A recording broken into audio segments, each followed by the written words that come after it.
There are those in some communities that believe disclosure is the esoteric stuff, such as like what David and Corey were talking about. And there are others that see it solely as the economic exposure, solely as the secret, the military exposure. To each and every individual being, disclosure in its first imprint will mean something different. But also, the esoteric and government organizations will try to imprint upon us, much like our mother and father tries to imprint upon us at birth, what disclosure will mean. They will try to guide the story, change the story. So for me, disclosure starts with the first seed of information that asks people to get up off their chair, get out into the street, and not march with pitchforks and torches like we did in the old day, but to march with knowledge and information and be willing to share that knowledge and information so we can let go of the projections of both magical practitioners within the government and those people who truly see the world going into their own direction, the oligarchs who try to run the various factions that drive forward the hologram of our world. So for me, disclosure is a thought construct that began similar in the disclosure hearings you were talking about, and each and every different being adds their potential to what disclosure is. And inevitably, eventually, it'll reach a tipping point where something will go viral. A webinar like this, a single set of statements made by somebody in the past that suddenly gets 1 million views that makes people ask questions. Truly ask questions. The common motorcycle person down the street, Joe Fabeats from up the street, or any other person who has not been exposed to the common concepts that we all talk about. They will suddenly be looking at our material and be asking the material of the mainstream media, why don't we know this? To me, that is what disclosure is. When we start asking, why don't we know this? Why haven't we been taught this? We need to begin to remove those obstacles of our ability to learn. For me, that is disclosure. When we remove the obstacles without the pitchforks, the torches, and the violence that our species has used previously. So from what I understand, and I agree with you 100%, is we need to create a solidified movement together, which we're doing, the 144,000 of us that are here to raise the vibration. And we do it in a way where we need the Justin Biebers and these guys to stand side by side and make it cool and make it hip that ET is in. And hey, I'm an ET because my junk DNA ain't from this planet. It's that simple. Right. Science just announced octopus, their DNA, they're not from this planet. I mean, so the evidence is everywhere, as you're saying. It's just, when is it going to be popular to bring it forward and make it cool and hip? Or the new guys going to be like, oh, I want to go to Mars and I want to go, go to the Pleiades and learn about this stuff. So that's what I think we're trying to do. How do we make it cool and hip? And I think that's coming. More and more people are waking up. What are ET and ED and etc.? Can you break that down for people? So we have extraterrestrials and extra-dimensionals, and both Corey and David in multiple interviews before gave their description of what extraterrestrials and extra-dimensionals are. Mine's not that different, though I will challenge people on scale and size to think of what a true extraterrestrial is. The word terrestrial means that here of Earth, terra. There are beings who are been born in this world and gone through the incarnational process and that immigrated here as a soul and have become Terran. After a while, they've decided that they don't want to live here anymore. They pass on in the astral world, pass off and go to another world and live somewhere else, and maybe 1,000 or 1,000,000 years later, they want to come back here. That person still has light-body DNA reference of living to this world and still is a citizen of this world. And it can come and go based off of its incarnation dates in which it'll come into our frequency of time and live with the surface ancestors, exchange spiritual contracts. A true extraterrestrial is one who has never been to our world, has never exchanged our light codes, has never been in our solar system, and is coming here as a thought and consciousness explorer in technology or spirituality, and begins a long-term observance process of this area to see its unseen world, its seen world, and begin to break down its concepts into a mathematical formula, and then to develop vehicle technology that allows its physical body to unmanifest into energy, enter our astral world or our physical surface world, and then remanifest through this technology. We can use a Star Trek reference such as that teleporter as the medium of technology to directly manifest upon the surface. Upon manifesting upon that surface, is that being immigrated here? No, it is still an extraterrestrial. It does not get defined as a full Earth citizen until it has a death process here. Once it dies, the natural process of our galaxy and our universe returns that soul to an astral world so it can return to have its proper life review. Earth has a series of filters on it known as the Archon grid that keep people trapped here. This has been bringing extra-dimensional beings here in an attempt to free various extraterrestrial, non-human beings, being things here that have been trapped in our ghostly astral world, unable to recreate their natural frequency of light from their home world. An extra-dimensional being is something that is raised in density, meaning its amount of light that it can bring into its body is so dense that it can create multiple versions of itself, become an avatar, and send animus parts to different worlds and become incarnating or reincarnating there. And it can have some form of dream control or direct manifestation control to go and learn the esoteric processes of those worlds and then attempt to free those souls in some form of mediumship. Oftentimes, extra-dimensionals are channeled through people. And there are other times these extra dimensionals have a spiritual technology that allows them to be in sacred places where the veil of earth is very thin. And they will make other forms of communication in the biggest attempt to change the other forms of consciousness that live in our world. There are 7,300,000,000 human beings we know about. I say there are 50 billion sentient beings living on our world. And many of them are extra-dimensional. Many of them are dogs, cats, whales, dolphins, bears, and etc. The things that have lived in human bodies in previous incarnations and lifetimes and have chosen that that's not the type of skin suit they want to go through. When we go through our consciousness change, when we go through the ability to accept the greater spirit that's working with us. So with that definition, true extraterrestrials, never been here, consciously exploring, and then learning about us, entangling with us both positive and negative, extra density or extra dimensional beings, similar in frequency and concept, but they are existing in another world and sending a part of themselves through dimensionality and space to manifest in a phase of our reality, to interact with the celestial mind of this planet, or individuated source streams of light that are broadcasting high frequency communication from this world. So from what I understand then, from what you just said, to sum it up, the 12 major soul groups that are here right now, we're talking about the Pleiadians, Octorians, Lyrians, Andromedians. What would you consider them? Those wouldn't be ETs. Those would be more hybrid humanoid? They have all lived in human bodies before. So they're technically terrestrial beings inside their light body. They are directly entangled with our unknown, unseen history that goes back many millions of years, where our DNA was shared with their DNA and a form of hybridization was created because we were able to heavily and rapidly breed. Many of these other species used their DNA cloning abilities and they removed their sex organs. I contend there are 10,000 plus species here vying for our DNA so that they can return sex organs to themselves because they aren't able to use the natural spiritual incarnation process by being removed from the tree of life without natural birthing process in their astral worlds. Oftentimes they have vessels that are not located in a star system, and they must physically store essences of beings in technology and then transfer them into technology instead of allowing the natural birthing and growing process. The true expression of immortality is when you live in a lineage that has a mother and father and a mother and father before that, and that makes up a group or soul family that may be incarnating in that lineage 10,000 times over 5 million years, or 1,000 times in the span of 1,500 years. This creates a pod of people or soul family. There are 900,000 different lineages in human expression. That's not just on this world. That's 900,000 expressions of how the human body works. Here, right now, we're only using about 120,000 of those lineages.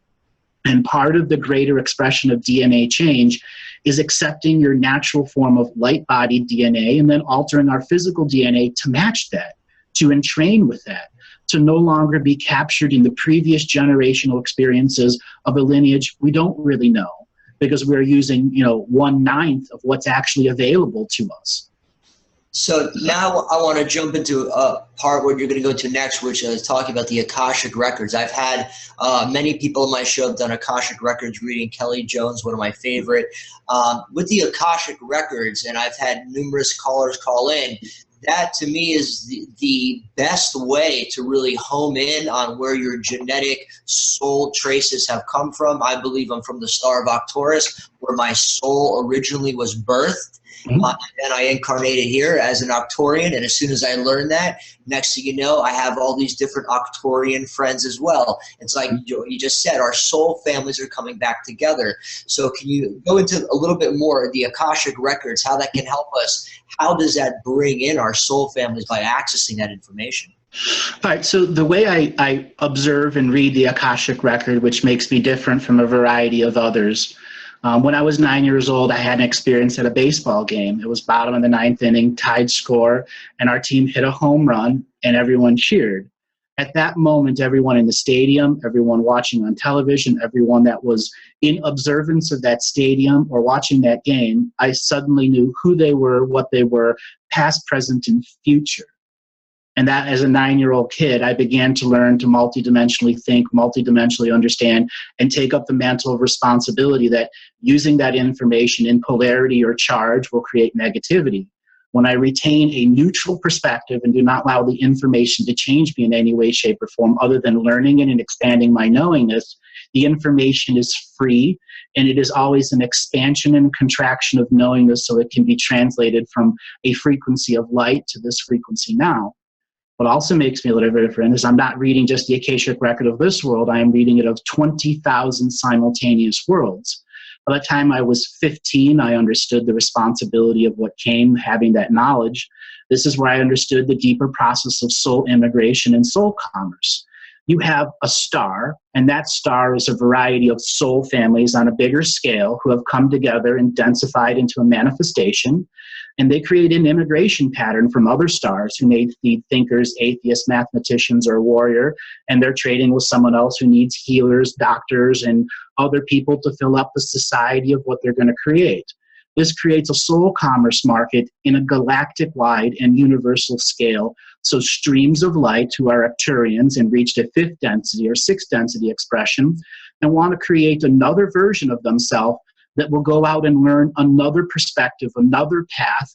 And when that path is done, it'll return and create what's called a master collective for the avatar. So these are how soul families were formed through this spiritual commerce network. Here on Earth, we have a reincarnation layer and an incarnation layer. Earth is naturally an incarnating world, and reincarnation was brought here.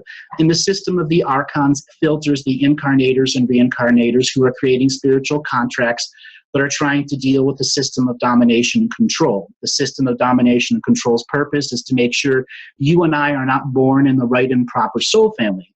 Because if we do, we will have the greatest ability growing up to be the greatest projectors, the greatest healers, the greatest teachers, etc., etc. So they have strived to make sure soul families are separate by creating separation and duality in our physical minds between our dream world and how we do esoteric practices, rituals, and spirituality.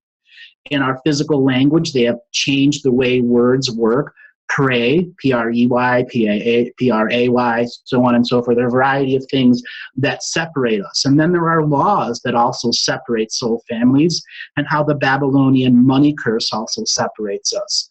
So there are a variety of protocols installed by the system to make sure when we are born that we don't meet our soul family, that a form of negative synchronicity adds up through the value of debt of this whole world. One of the big teachings that I speak about when it's relating to soul family, you could have someone who is in a particular lineage who has created a life as a fetus in the womb that was supposed to be a doctor of great healing. By the time they got into their first year of college, they were so sick of the way the education system, instead of becoming a grand surgeon and healing people, they went into law and found themselves entangled with the system of law and not the true people that they wanted. There's a large variety of stuff. It includes military, the retail, and the restaurant industry, all bring people into a lower density of frequency in which they are exchanging freely the most polluted energy that is around there. There's also no teaching of spiritual hygiene. When one comments, projects and practices a regular form of spiritual hygiene, soul family members become more close to you. We are innately attracted to each other in what's called 1 degree of separation. Everyone you have ever heard, met, read, studied with, every person that's ever heard your voice is in this potential of 1 degree of separation. And when we're born on this world, we have a potential of 1 degree of separation that says, I can come together with soul families. And the great mystery that's working through the source that all this is, we simply must learn equal co-creation, non-hierarchical order, and naturally the soul family synchronicities will return to us. On a little bigger scale, there are millions and millions of soul families who have used different lineages here on Earth to store information in.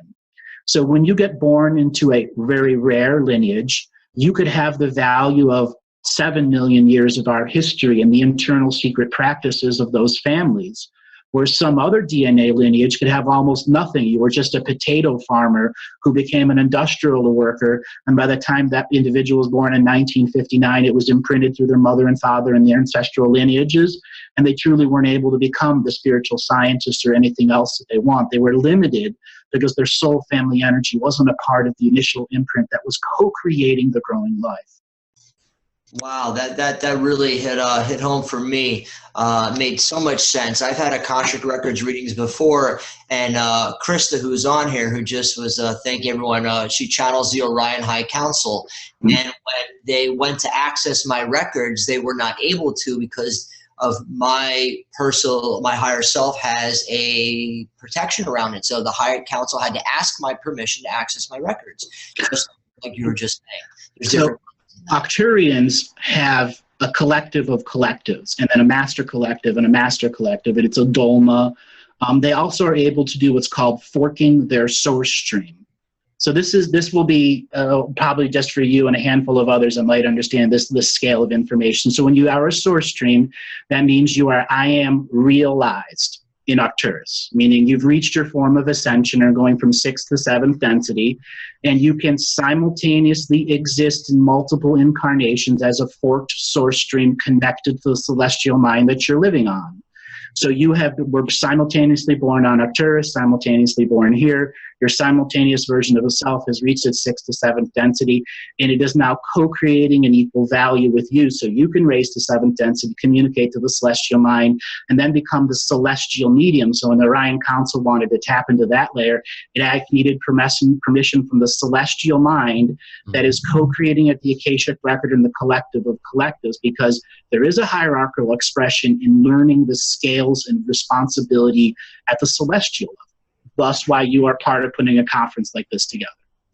That makes, yes. Thank you for that clarity. I appreciate that. A question, Andrew, what are the Akashic records saying about this event and the audience who is listening? One of the things that I do before I go do any of my own radio shows or whatever is I look in to see the impact of what it is. And when I first started, I saw this like wave action pattern, what was being said and how it was affecting the people.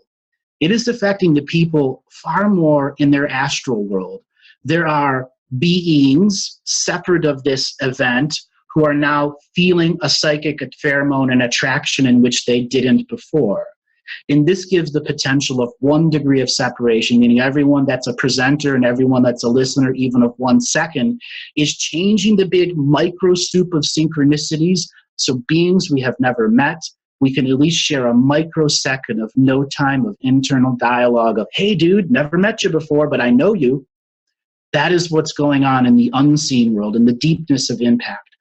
On the physical world, the type of impact it's creating, it is sending ghosts running. It is sending negative entities running because there's a layer of empowerment from you and the team that has put this together and all the presenters who are also putting all of the power of every show they've ever done before to create this rolling snowball of no more.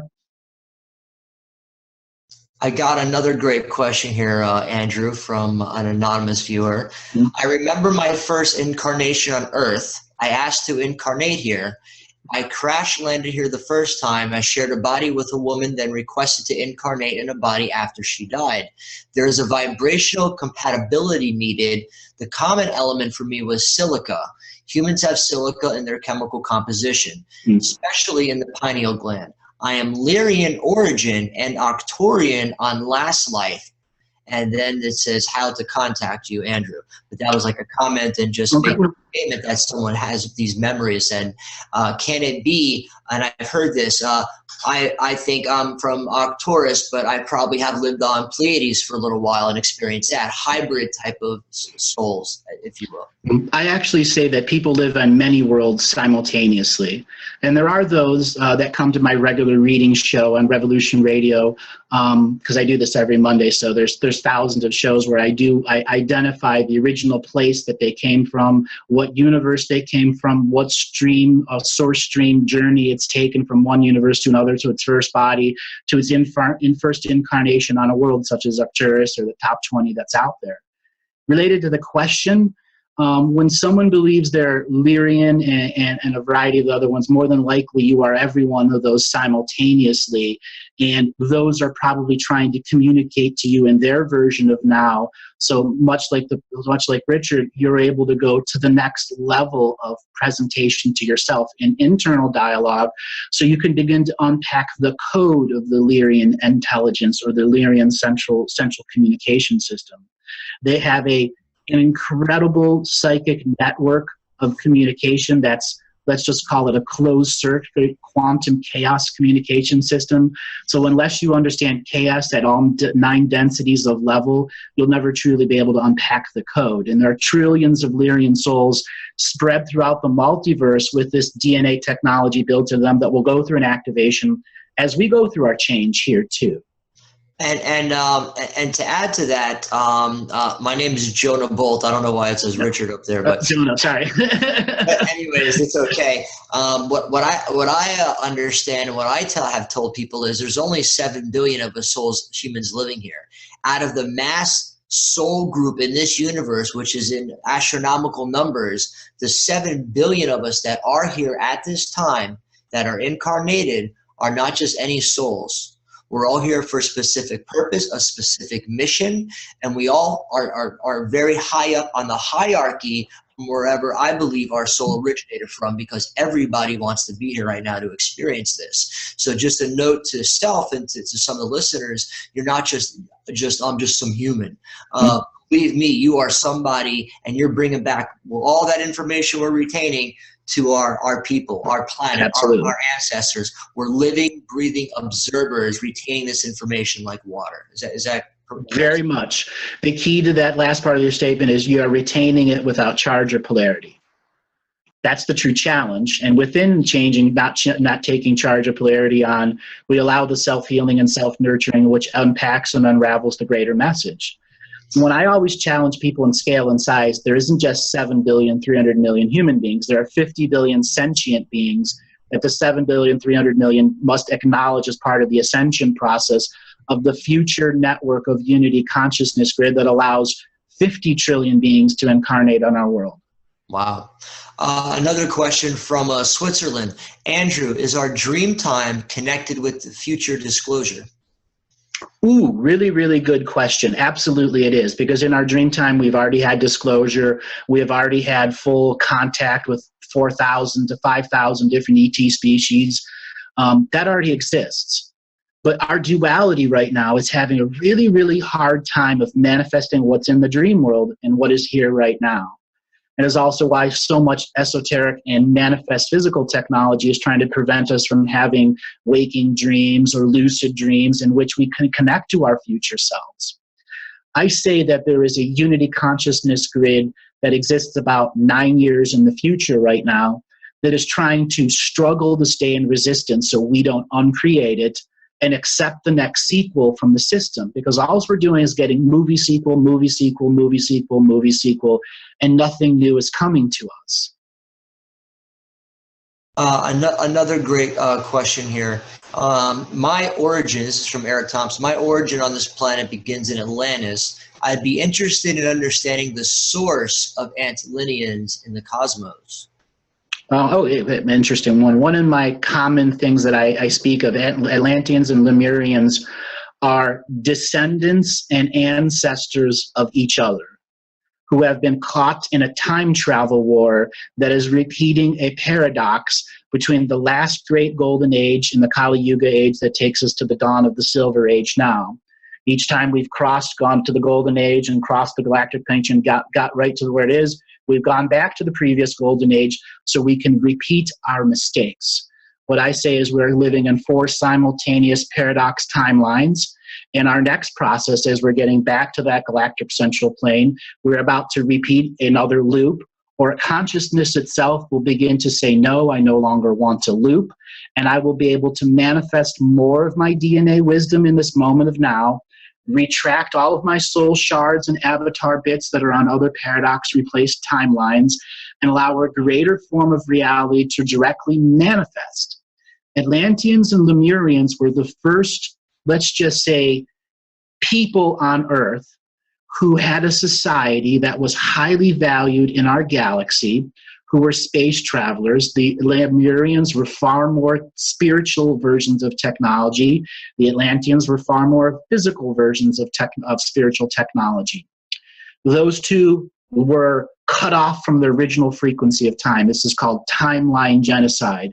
An external species came here with the knowledge and wisdom to go back to the original soup of creation of the Lemurians and change that, literally. So that means every Lemurian that ever was in the cosmos and the universe who based their frequency of light off of that original soup of creation suddenly was no longer in existence. Those Lemurians went into what's called void space, separate of our universe. And this created an uncreational event also, meaning good portions of the galaxy and the universe who used that fundamental network of that great species Lemurians, they also lost their experience. So a variety of galactic crime creators came together and had a creational event, brought the Lemurians back, who thus then generated the Atlanteans, who also came back and had timeline genocide done on them. And this was done 4 times in our history, representing of the 4 paradoxes that we're simultaneously experiencing, which is known as timeline genocide, which is the erasure of our DNA experiences. DNA is 80% memory. So the Atlanteans and Lemurians, when they were both in void space, locked out of time, losing their I am presences, created spiritual voyagers and consciousness explorers who crossed the voids of all other universes and were able to find our universe again, and then remanifest in universal time, step down to the scale of galactic time, find Earth again, re-imprint into its astral world, look for a set of ancestors it could go with, reincarnate on the world, get access to the void space through spiritual void looking, and then re-immigrate their people out of void space. That is what is going on with Atlanteans and Lemurians right now. So there are great consciousness explorers who've had billions of their people trapped outside of time. When they came back here, they made things called timeline fallout shelters. And many people who remember their Lemurian or Atlantean lives have parts of themselves who were in timeline fallout shelters. So when the timeline genocides came, there was a part of them here that could get them out of void space, reconnect them in a process known as the Galactic Ascension machine.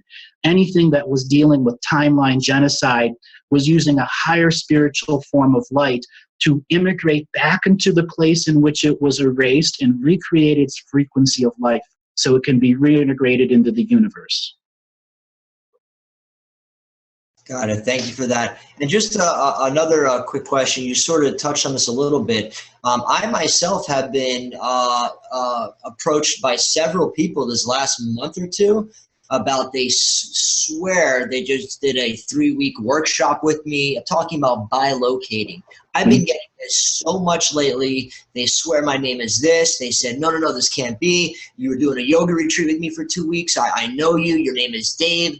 What's happening in that realm? Are the veils being lifted? We're starting to bilocate more so we can learn more information. What's your take on that? So bilocation, there is a series of contexts we must see in that. So you're a physical being who's creating another physical being. That physical being that's going to create another being is in duality. It means it has a dream world. So the first leap of consciousness is when you are making another part of yourself that's in a direct manifestation. That's another time your duality becomes a triality until you have fallen asleep in that other bilocated version of yourself and entered the duality. Then you're in a quadality. And once you're in a quadality and can maintain it, the processes that you're talking about can begin to manifest.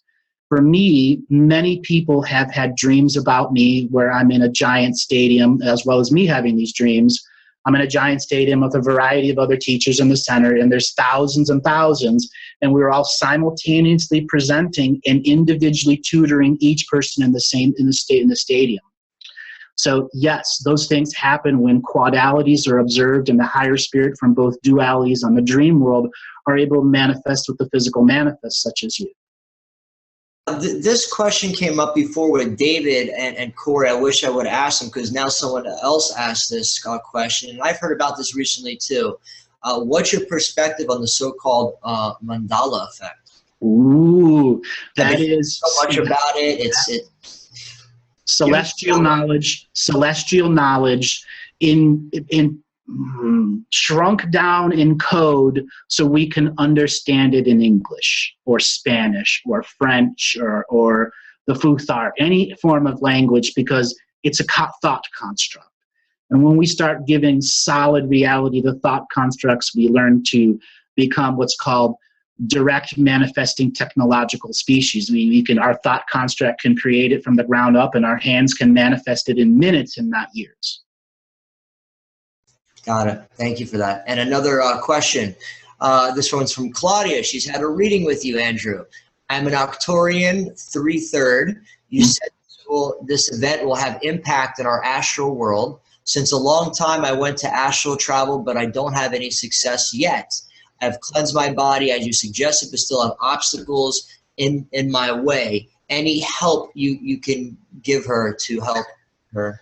So the first thing is the level of discipline that you want to go into your self-healing and self-nurturing. Much like I said in the beginning of our conversation, when one takes that at the truly mastered discipline level, the journey becomes easier, each stride becomes longer, and a lot of people on the journey want to rush it. You are taking the scenic route. Everyone that is here on earth is here to get your PhD in your School of Hard Knocks. And if you did your extra credit 5,000 lifetimes ago or 5 lifetimes ago, or you waited to the end. So for you, Claudia, self-heal and healing and self-nurturing. Allow the master discipline you to slow your journey down, process more of the information you did in the past, to truly engage your birthright of hindsight and foresight simultaneously. Ritualize and ceremonialize that process so clarity comes, greater form of awareness comes, the detoxes and cleanse you have done their job. The next layer of the journey is truly about silence, self-healing, and then what is it you want to truly do with yourself in the now? Being of service, such as David and Corey, who have led to a higher level of presentation. Is that something you seek within yourself? So many people that are audience members right now, each and every one of you should be a presenter. That is how we make this go viral, by creating our own community, by looking at the information, synthesizing it in such a way that we can translate it to the average Joe in the street who watches Fox News or ABC or any of the other common media sources, to master the colloquial now, to be the thought leader, the motivator, such as we are right now.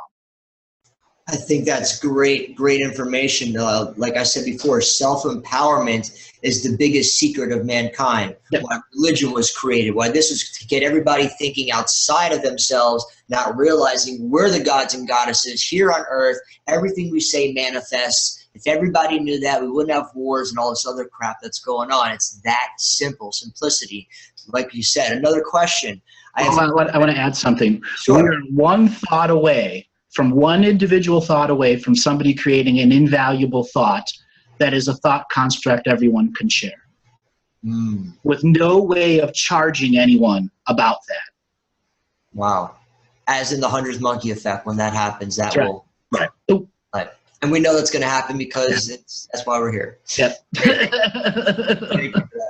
When somebody figures out how to exchange that wisdom without charging for it, it's done. It's over. Well, we're working on it. Yeah, we're working on it. We're working on it. I mean, slowly but surely, we're working on it. Another question. I have cleared my mother's DNA by getting out of a tall Wookiee type of being, etherically. Would that change my soul family? No.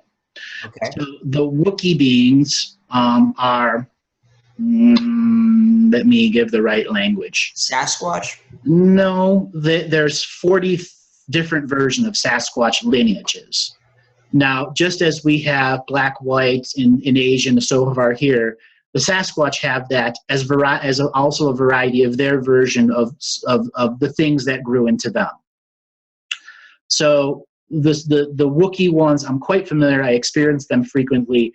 They are an on-world being that was physically created technology, so higher density light beings could hide inside them from a searching force. It's like a way of taking somebody that's very wanted in the galaxy and hiding a bunch of bits and pieces, parts of them in a specific lineage that's designed to hide it from esoteric seekers, practitioners, and searchers. Well, it just so happens that lineage, thousands and thousands of soul shards and parts from a variety of different places, and that technology was used here, and a lineage started out of it. And you guys really liked that life, and it became a natural birthing process on Earth and became adopted as a new first species. So the negative side of the Wookiee is you are entrained into the predator-prey concept. There are a variety of beings that come here for incarnation to learn how to be a house cat that murders everything around it, or a predator, or whatever else. And there are a variety of other beings who contract to be the prey to those predators. And the Wookiee beings are supposed to be the mediators between the predator and the prey. And oftentimes the predators get so angry or whatever that they start taking over and attacking the mediators. So when you leave that lineage, you're leaving the predator-prey process. And that would probably be more insightful if you chose to change the way you eat food in general. I'm not saying not eat meat. See that everything is alive. Even the vegetarians that are eating plants and so on and fruits, that stuff's just as alive as a cat or a dog or whatever else. I mean, not that people should eat cats and dogs, but just as alive as everything else.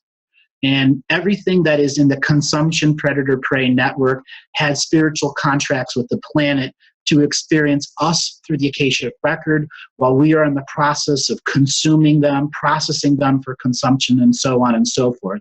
So it is a completely integrated network. That person that's leaving the Wookiee signs should see that completely integrated network and begin to cut cords to the predator-prey network, which will truly change the way resonant frequencies are attracted to you in the now. Excellent. And just another question from someone else to follow up with that from Ruth. I got an entity out of my etheric body that was mean and tall, hairy like a Wookiee. It took a lot of light to get it out. I understood that this cleared this entity from my mother's lineage. How does that change my family or me? It doesn't. It just changes the resonant frequency. You don't change experience. You just change its resonant frequency. And there are ways of many ways of doing it. And when people learn past life regression, they're going to previous lives. When it comes to this life, one has to return to the fetus in the womb. That is the greatest and most powerful meditation one can individually practice on their own, because that's the being creating all your contracts, vows, and agreements, the one that's dreaming up your journey. And if you make the meditative practice of seeing the fetus in your mother's womb inside your heart and start telling it your story, including everything that you've just mentioned, you will change your form of clarity and begin to learn how to truly change the resonance of what that teaching was. Excellent, thank you.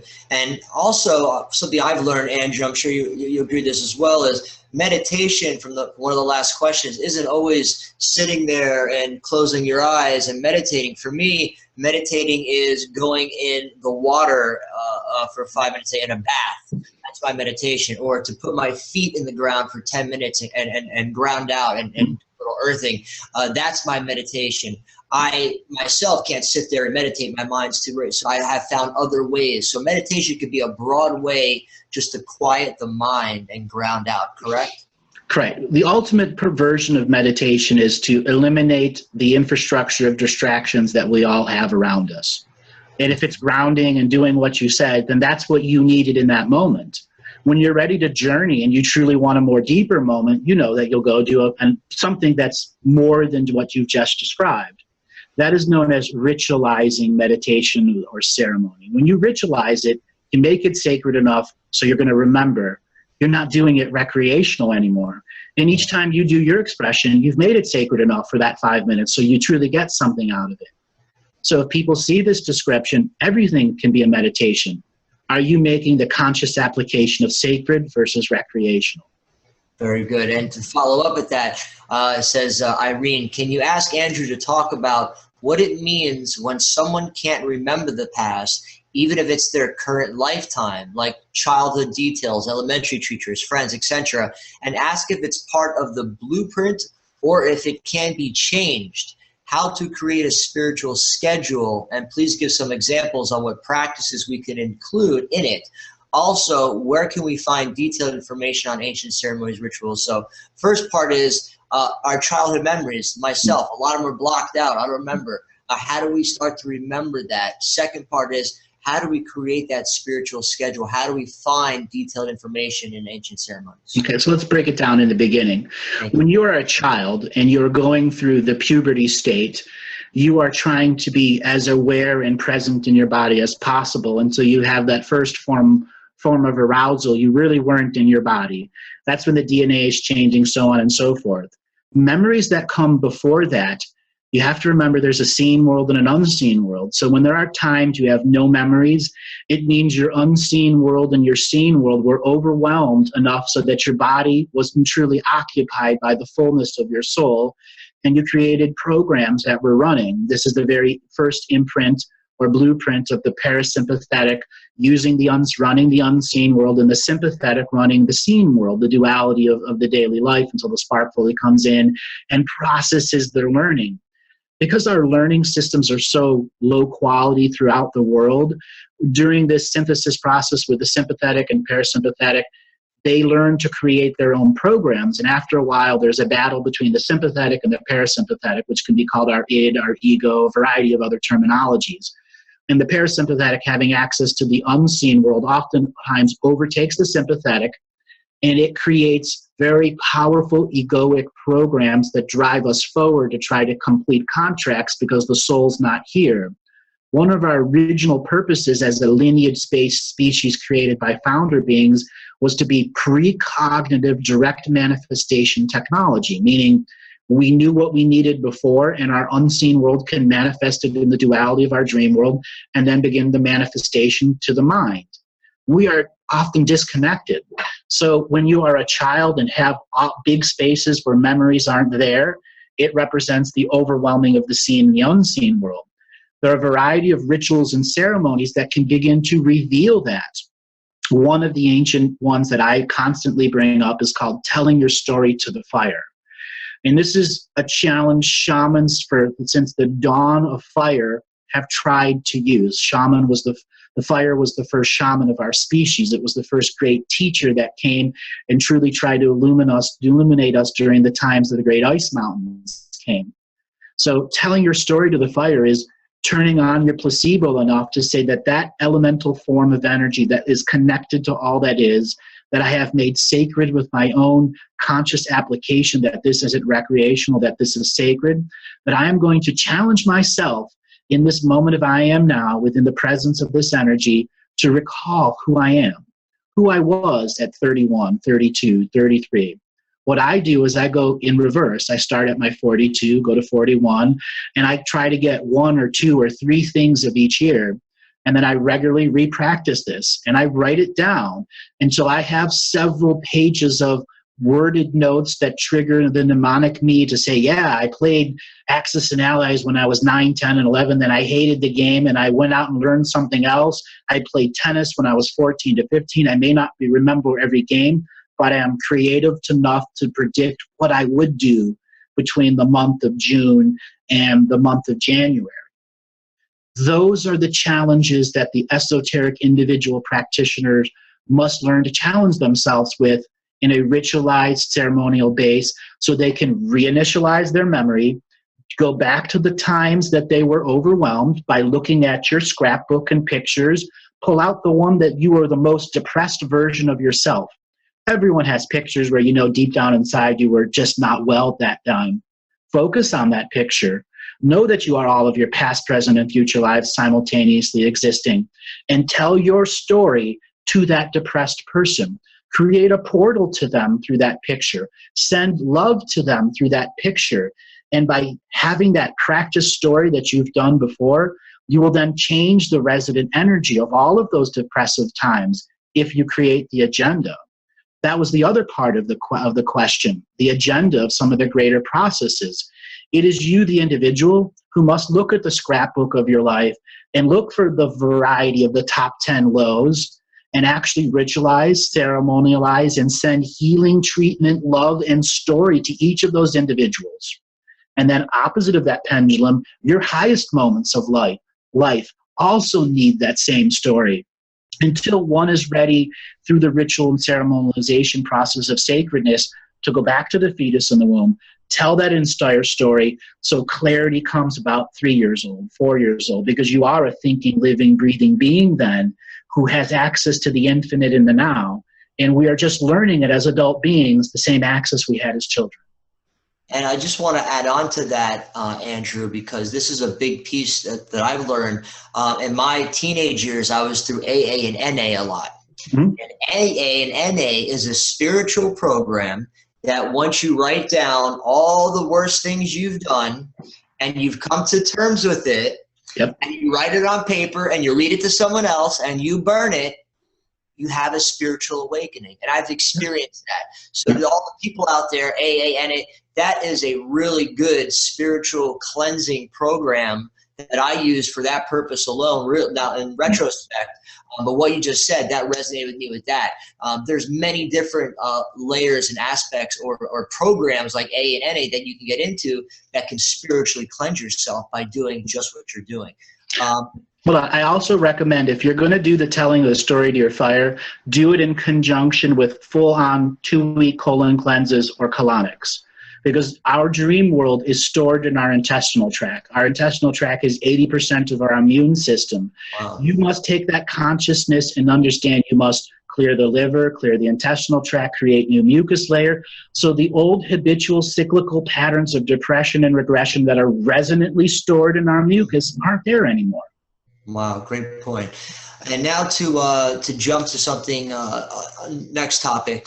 What is some of our ancient history that is not aligned with modern written history? Pyramids, Puma Punku, etc. You can go into that. Those are some really, really special topics. So there are a variety of things that talk about the pyramids as this or that. What I say is they are consciousness resonating devices that are continuously trying to raise the density frequencies of those that live around it. It is the original technological imprint that came from a variety of off-world species that was imprinted on our surface to attract consciousness to come out of the very feral expressions of life and begin to grow new life. The off-world beings manipulating our world use these devices in a way of creating a cattle or commerce system in which they could bring these more feral spirits into physical form and then trade them to other worlds as these precognitive workers with just the slightest little spark inside of them that had a master sympathetic and parasympathetic could overwrite a soul. After a while, more advanced souls became incarnating into our DNA skin suits, and it challenged the precognitive workforce, radically changed everything that was inside it. And the pyramids were then retasked to an actual weapon. There are more than one pyramid layers to our world. In fact, there are 9 layers to it, each one affecting our natural earth grids differently, each one creating a false sense of earth ley lines. And in some layers, a positive a ley line expression. The whole point of the way the pyramids are now is to confuse us in the way energy is exchanged by our world. If the system were allowed to be returned to its natural process, this awakening would have happened in 1808, not all the way in 2016, still waiting for it. On a bigger scale, the pyramids are technologically functioning machines on a multidimensional level. They exist inside of time and outside of time. So extra density beings or extraterrestrial beings who don't need physical manifest bodies, they have enough knowledge and wisdom to manifest and unmanifest the body at will, are able to interact with the pyramids in a node time or a unique version of time, because the very stone that is in them is storing energy that can help create a chrysalis or a manifest around that being, so that it can be teaching through the actual manifest of those that are living around it. The pyramids are also a mass teleport system. So when people of prayer power come around the pyramids and engage the technology, anything consciously entangled with it can be teleported to another world who has a recreation of this place. So another pyramid in another world becomes the mass landing point of that teleportation process.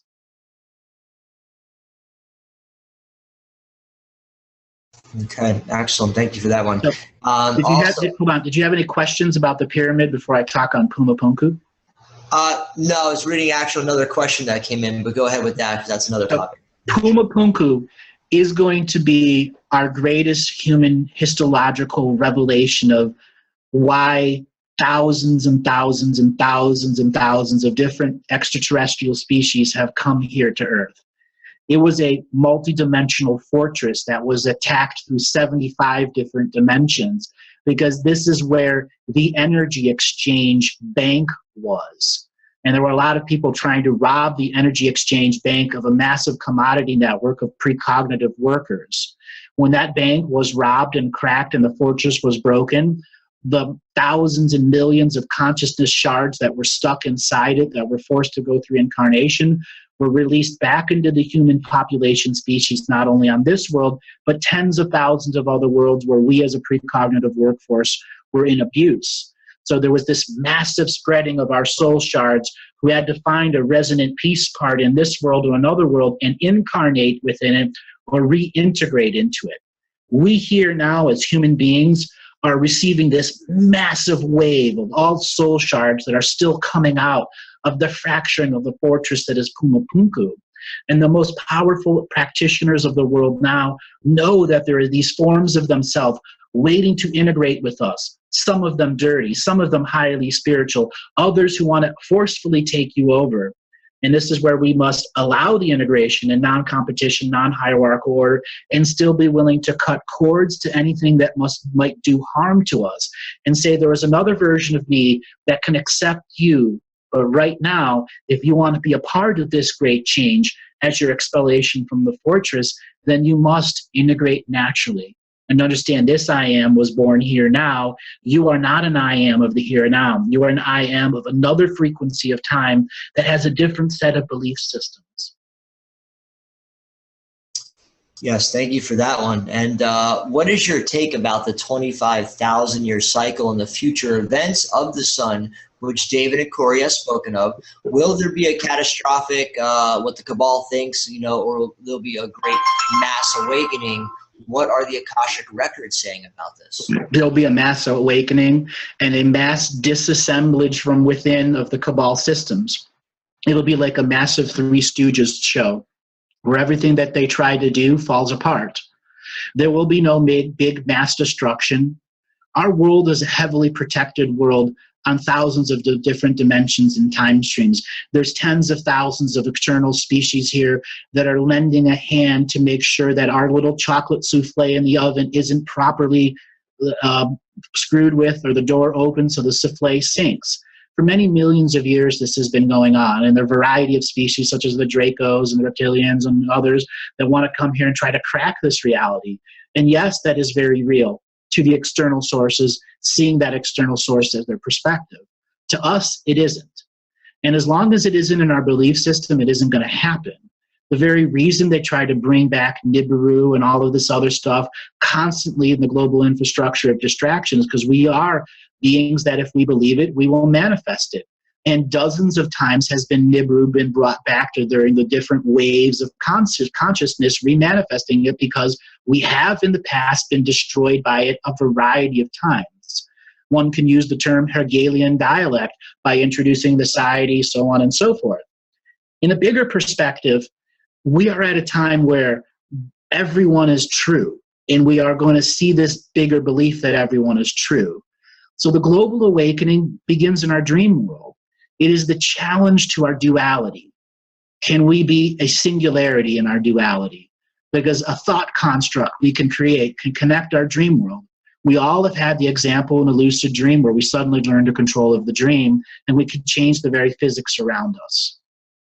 The awakening will be that in the dream world, where we learn the processes in the dream world of adjusting our physics so the physical body can go through a set of changes very similar to the dream world. So things that will be happening, you could be walking down the street and all of a sudden, oh my God, I had a deja vu of the person walking next to you, and the other person stops at the same time and goes, oh my God, I just had a deja vu of you having deja vu.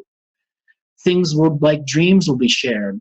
The system cannot stop ninth graders from sitting around a breakfast table sharing what their dreams are. Oh my God, I had the same dream, I had the same dream. We're one kid away from taking a selfie video saying I had a dream, and 10 million kids saying I had the exact same dream. The dream world will manifest what the change is. It'll remind people to get up and march when it's time for them to get up and march. It'll also tell people to sit at a time when nothing is going to happen because the system itself isn't allowing the thought leaders and the thought constructors into the common modality of reality. So my statement is everything is a sequel that's in the media and will continue to be a sequel until you see people out in the same scale and the same size of the 1960s and 70s marching to the beat of a different drum, that of consciousness awakening, not of government resolution or dissolution.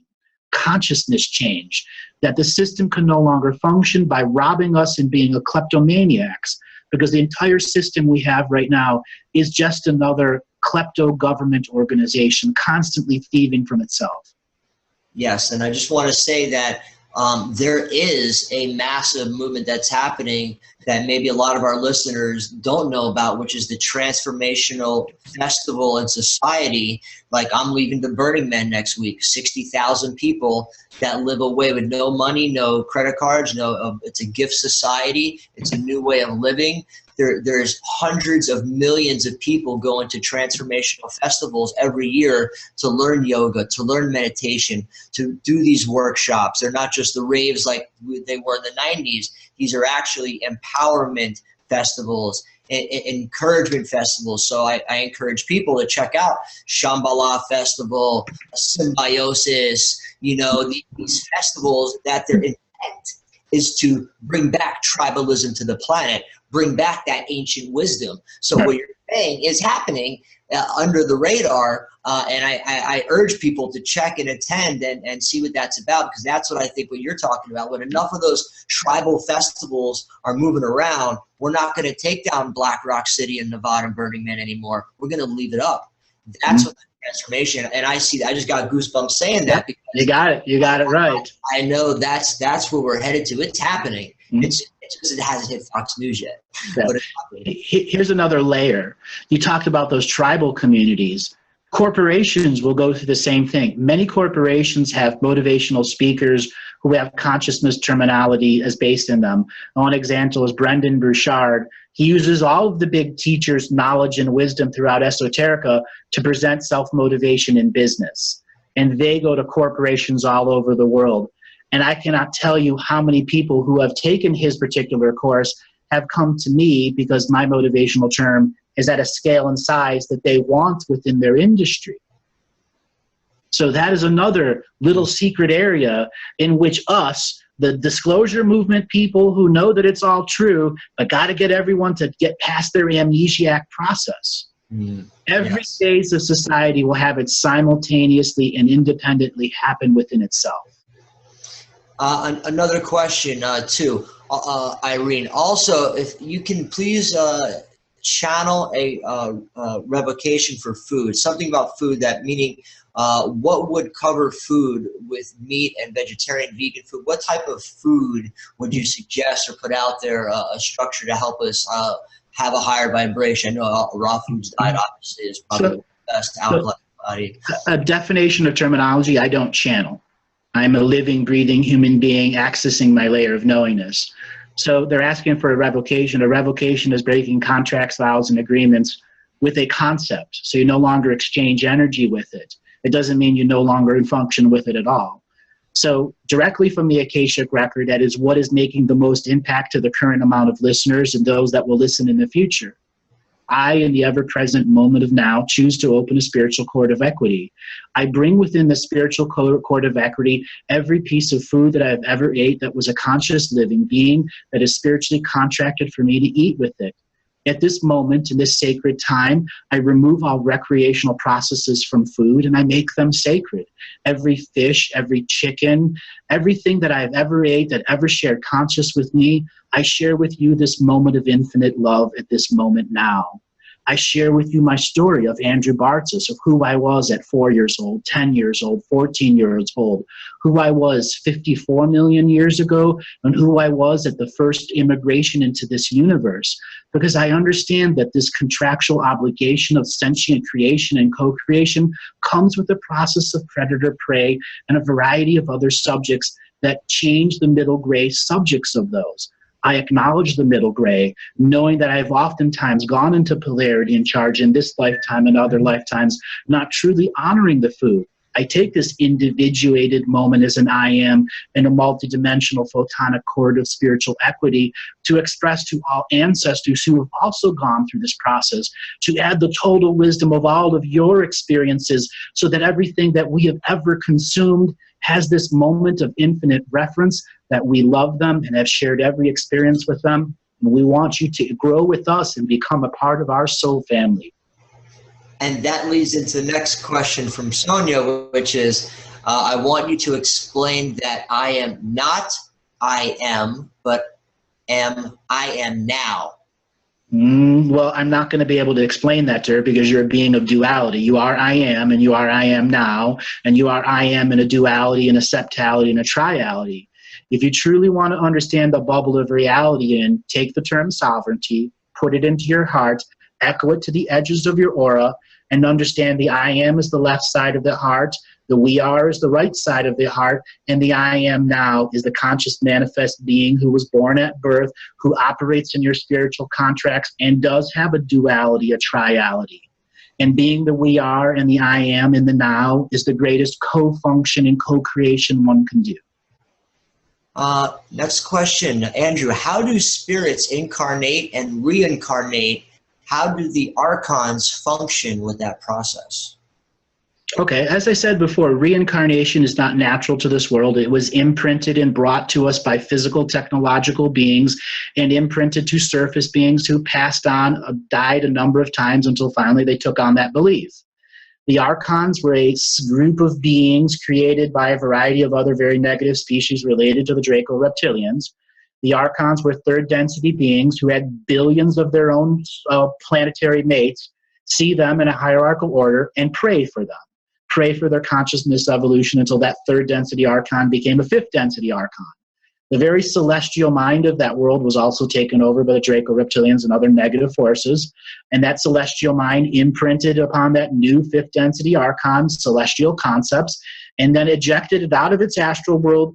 It then traveled through all of space, hit the astral world directly, bypassed the incarnation, and manifested directly on Earth, did something here, died, became part of the astral world, and then created an astral city, astral roadways that connect to its original world so it can bypass the solar system gateway.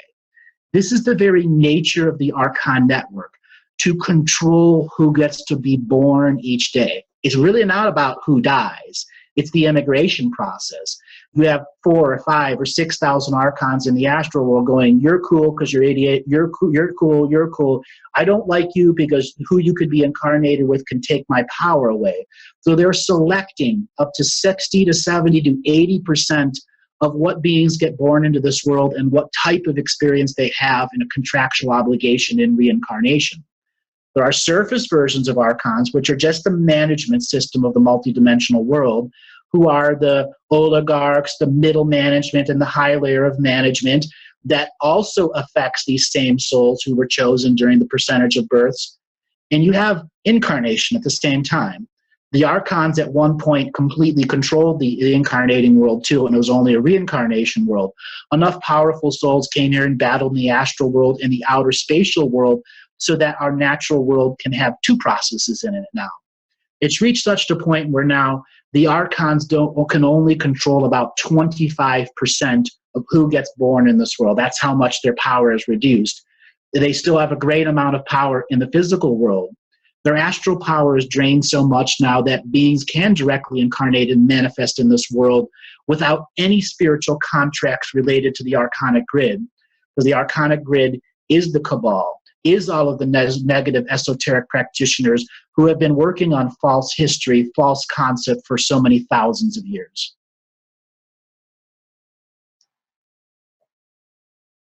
Okay, great answer. Thank you for that. This is a sort of a little story. I'll try to word it into a question here. Sonia, for a short while, I attended Ramtha's School of Enlightenment. I know Ramtha as well. I'm sure you do. I left because of seeing people misled and not treated well. One of my friends who is still there in Yelm has not been able to leave because every time she tries something bad happens to her. Was it a bad accident, brain damage, etc.? Sometimes I feel stuck because I do not seem to be able to move on with the healing that I can and want to do. Is it possible that Ramtha, the Enlightened One, could be blocking me? How can I get on with what I am supposed to do? I spoke to Ramtha before to you. He is being from Atlantis and comes in through JC's body. Sort of a long question, but did you get the premise? So for that person to get out of an expression that believes is being projected upon them, they must cut cords with the projection, do the highest layers of spiritual clearing with the projection. And if there's still a resonant charge that's left with it, you got to go deeper. Oftentimes, these are deep spiritual contracts that have brought people to a variety of esoteric practicing in schools beyond just that. I get a lot of people that come to me that have been in Christian church, this, that, and they all face the same thing. They gave away power, not to the teacher, to the system in general, that allowed something like that to exist there. Every organization has positive and negative into it. Whenever you have a guru, a leader, a factionary person, there are inevitably going to be the positive and negative beings around it. You have to disconnect yourself from the esoteric, unseen community that's there. Kind of the nature of the question is cutting cords. Truly reaching the level where you recall all of your power and then change the resonant teaching. Much like I was talking about before, you have to identify those negative times in you and go back to the fetus in the womb or go back to that individuated negative time and clear its energy. Only you can do that. And every enlightened teacher out there will tell you virtually the same thing. Only you can do it. No external source can truly remove that from you if it's not a part of your moving forward process. So there is something that is, let's say, limiting you from moving forward. And I personally believe that is the next layer of spiritual evolution, which is how you ritualized and ceremonialized the ban and banishing and cutting of cords, so you truly mean something to you, the I am being now, separate of whatever else is in the belief system. You truly have that power. And more than likely, by coming to some form of esoteric mystery school, you were challenged, are you ready to take up your power? And that energy won't leave until you do. And that's a common teaching through thousands of religions. Yes, and Andrew, if I may add to that, I'm sure you have through learning your own experience. When I've interviewed or met gurus, I'm not going to name anything. I've had many of them. You name them. I've had bad and good experiences with some of them. One of the top healers in the world, which I've had on my show many times, when I first met him in person, as soon as I hugged him and touched him, I felt that reptilian energy. Later that night, I was corded, energetically corded, dark, and he had corded the entire Hilton Hotel in Miami, everybody there, draining everybody's energy, but he was the guru. My friend, who was more advanced than me, I would say, she wouldn't even go in the conference room because she picked up that energy beforehand and said when I came out, I'm not going in there, that's that reptilian. So there are these gurus that are out there that get taken over, that get misled, and remember, you are the powerful one. Each individual, it's self-empowerment. The guru, take what you can and empower yourself. You're the creator. manifesting what comes out of your mouth. So I just want to add that. Absolutely. And when you take that word creator, manifester coming out of your mouth, those words of cutting cords, breaking contracts of agreements, banishing on all dimensions, time streams, galaxies, and universes allows you, the individual placebo believer, to engage your bigger, higher spirit. So you got to be the one that puts the placebo behind it, no more. And this can apply to anybody that's out there that has a similar nature of question. It could be a negative, dark being, something else, even a light being that's overwhelming you with love. That happens frequently. Just to let you know, your blinds behind are the sun's coming in so much you can't really see you. Just want to let you know that. Let's see what I can do. You know, not such a big deal, but it's hard to, you can't really see you. It's more of a shadow figure. Let me see if I can just turn to the side real quick. Sure. While you do that, I'll go into our next question. Oh, there you go. Oh, much better. Thank you for that, Andrew.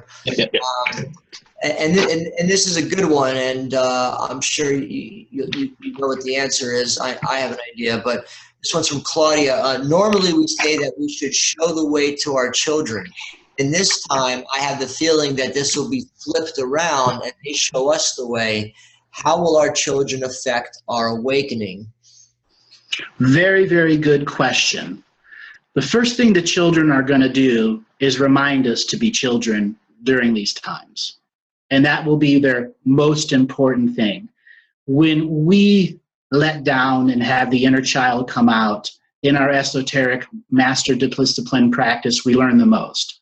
When we are having a smiling, enjoying face, when we're doing our meditation, we're doing the greatest amount of energy. We're being the kid. So they're going to teach us that.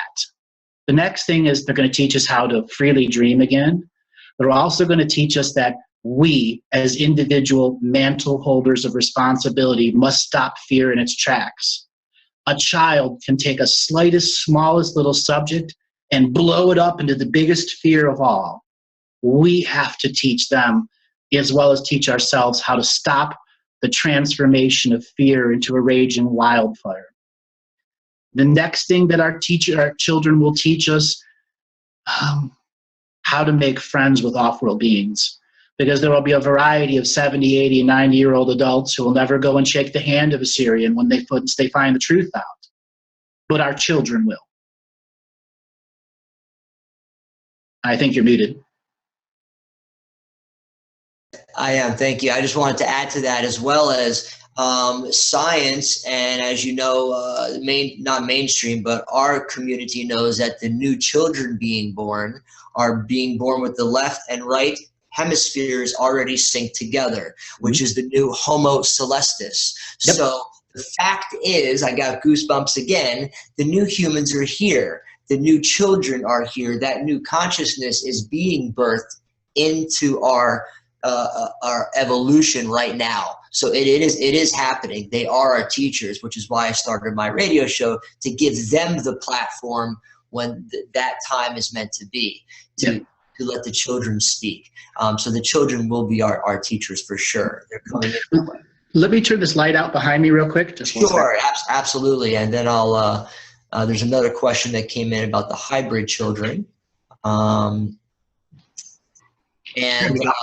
another question came in talking about, what about the hybrid children? I'm not sure if they meant what I just said, or what's your take or information on hybrid children? So now we're touching into transhumanism. So there are a variety of ways of describing hybrid children. I think in this nature of the question, it's more of transhumanism children that are being born, that are created by the negative factions in the technological gene industry that we've got going now, the ones being run by the cabal and the sub-organizations around the cabal, who are trying to make a large commodity that they can trade to some other off-world negative species after the blockade is broken around our solar system. So those will be a part of our awakening, those hybrid technological creations. And then there's going to be the natural hybrid process, because in our universe, when two beings have true love as source streams, they can exchange DNA knowledge and wisdom and directly manifest a baby without having to use the fetus process. So there's a variety of ways of saying what hybrid is. So if we say a direct manifestation baby, meaning there can literally be a direct ball of energy, and it is a fresh-born baby that had the original umbilical cord concept, because there was a womb as a thought construct that was created in the crown chakra of the woman, and it goes from the crown and energy comes out their birthing energy, and they have that. So is that a hybrid child? That is, and a whole different process of understanding.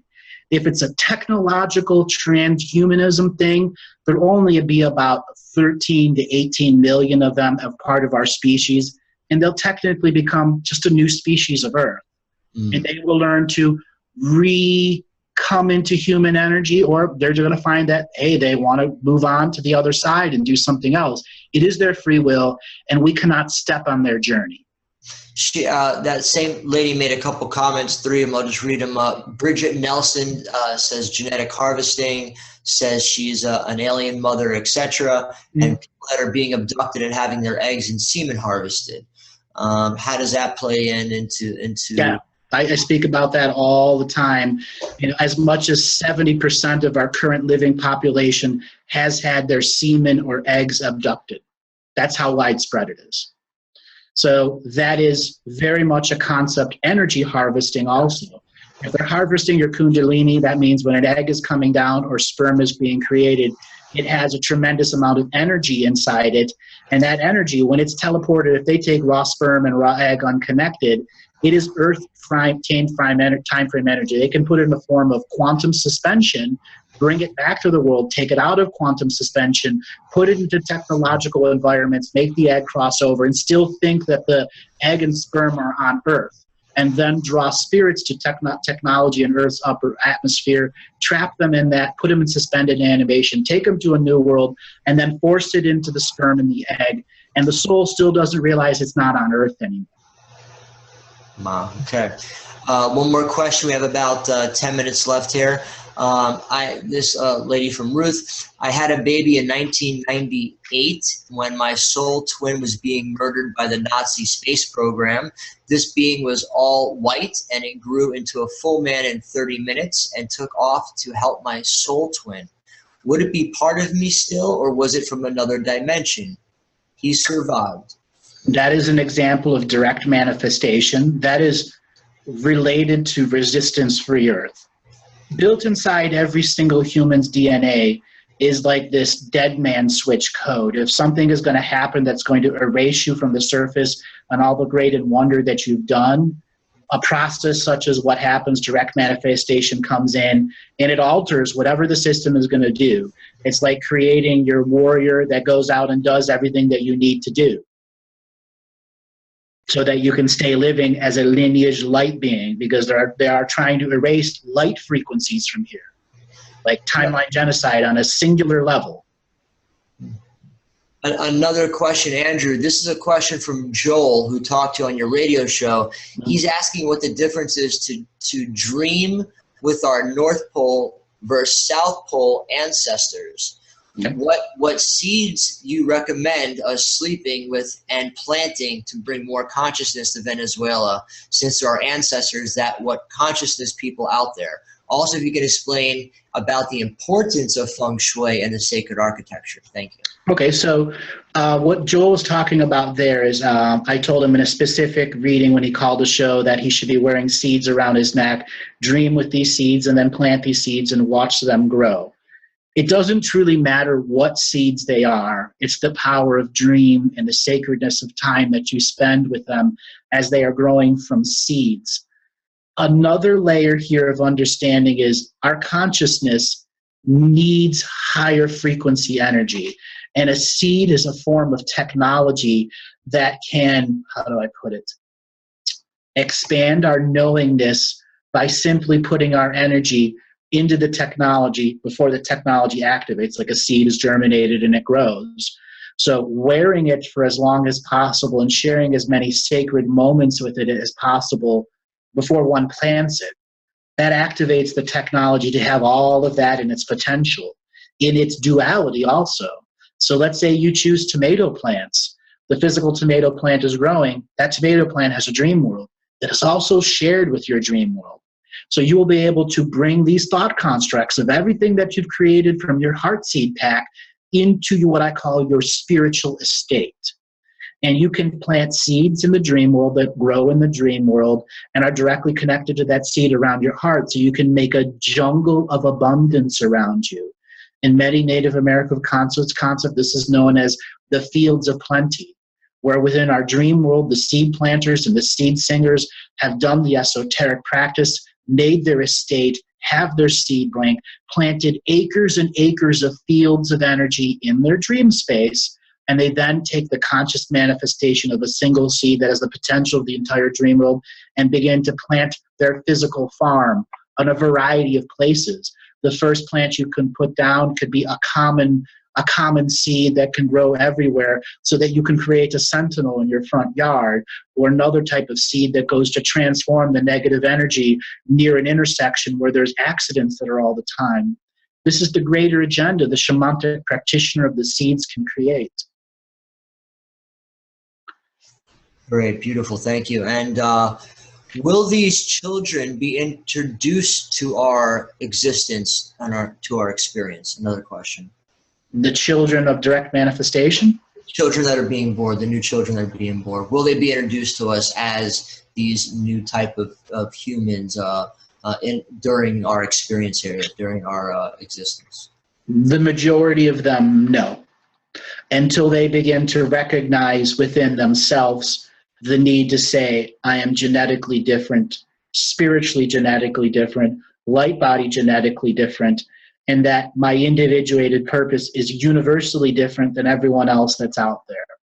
I refer to these as people not just in hybrid bodies, in a variety of lineages, and these will be the ones that want to go to the highest layer of consciousness reality, realizing that we are 7-color time experiencing beings, and a variety of other species that are out there, really only 3, 4, or 5-color time beings, because that's the nature of their DNA.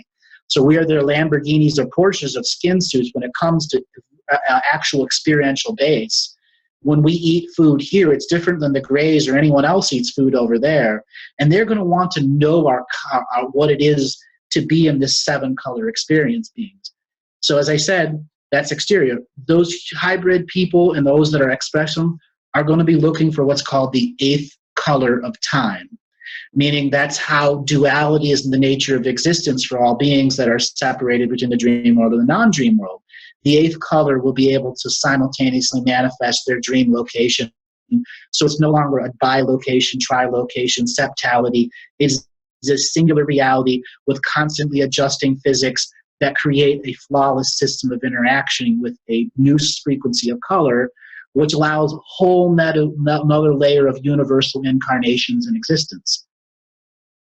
Excellent. I just wanted to share something, Andrew. You would appreciate this. You probably have seen this. It's just a 30-second video clip to dovetail off what you've been saying. And I'm just going to do a quick screen share here so everyone can see this.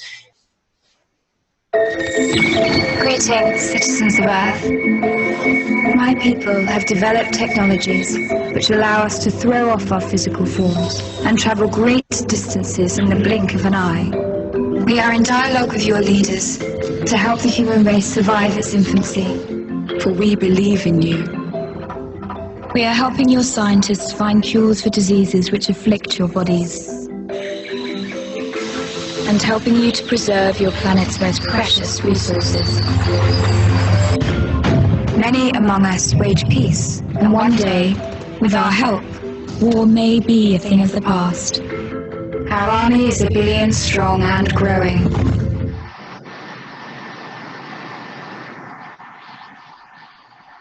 Very cool video. Yes. That little scene in there where you see the angelic being walking in between the scenes of war. In 2013, I said that would happen in Syria and Iran and Iraq, and it has. And there are thousands and thousands of veterans who come back who have these stories, who have come on my show, have been in private sessions. That actually exists. You know, you have the Zeta Reticuli there. You could add any species there. There are 10,000 of them, beneficial off-worlders, who are using that same expression. Each and every one of them wants to be our first friends. And that's okay. There's a little bit of competition there. The negative forces, in complete polarity and opposite of that, want absolute domination of us and want us to commoditize our souls and sell us as soul parts, not as individuals. Got you. That's the totalness of polarity and why so many have stepped forward now, because it is such an egregious thing to the great form of life that they respect. They have taken up the mantle of responsibility that inside their knowledge and their wisdom can create great change in a world. They could have changed everything, but we would have never learned anything, would we? And just by finding that video in my own research for a few years ago, I was like, wow, just to even see a commercial like that. And I just want to show you one more 45-second commercial, which I know you'll appreciate. This is another one that was broadcasted on TV, and check this one out. Oh, I know this one. This one's awesome.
All right, I just wanted to share that one as well. Another one of my favorites, but have you seen the Pepsi one that acknowledges the Black Knight satellite? No. Totally acknowledges it. Wow. There's about 10 others that are total disclosure. Wow. So we're seeing it coming from all different parts, and it's amazing what's coming forward. And I also just want to tell you we have a few minutes left. So if you have any workshops coming up, websites, things like that, I just want to give you the floor now to go over anything that you wanted to share with people. Yeah, so I do have a workshop coming up this September 3rd and 4th here in Seattle, Washington, and it's titled Living the Mystical Life Daily, where I'll be teaching people about our galactic history, our species history at a more expanded layer. And then I'll be teaching people how to read the Akashic Record in a very similar process that I do.